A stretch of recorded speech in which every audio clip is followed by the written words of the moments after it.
A man named Carlos Ghosn was once in the driver's seat of two of the world's most iconic automakers and was credited for saving both from insolvency. But he went from the heights of the corporate world to facing criminal allegations, a record bail, and now his mysterious escape from Japan to Lebanon.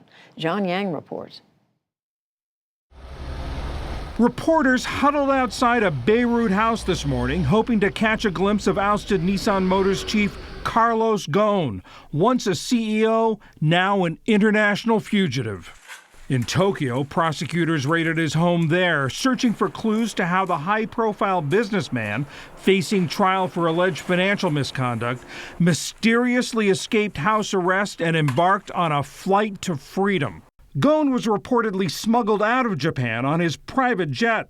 He stopped in Istanbul before arriving on New Year's Eve in Lebanon, where he's a citizen. Today, Turkish officials arrested 7 people, including pilots, for allegedly taking part in the escape.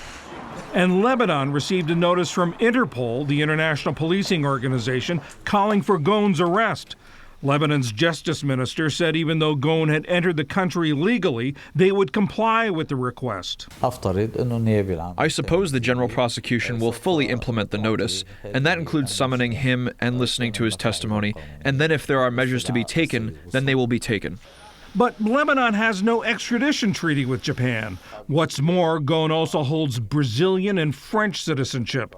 French officials have said if Ghosn arrived in France, he would receive support. If a foreign citizen were fleeing the French judicial system, we'd be very angry. On the other hand, he's a Lebanese, Brazilian, and French citizen, and he benefits from consular support like all French citizens. Before his ouster in November 2018, the automotive titan oversaw both Nissan and the French car maker Renault. He was credited with rescuing both from near bankruptcy by closing plants and cutting thousands of jobs. But Japanese prosecutors say he also lavishly enriched himself by underreporting his income and funneling payments to car dealerships he controlled in the Middle East. Ghosn posted a record $14 million bail last April and was confined to house arrest under 24-hour surveillance.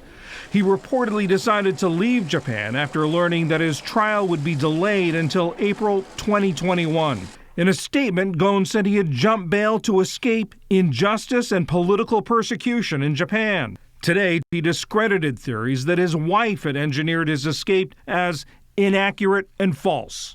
Ghosn said he will speak with reporters next week. For the PBS NewsHour, I'm John Yang.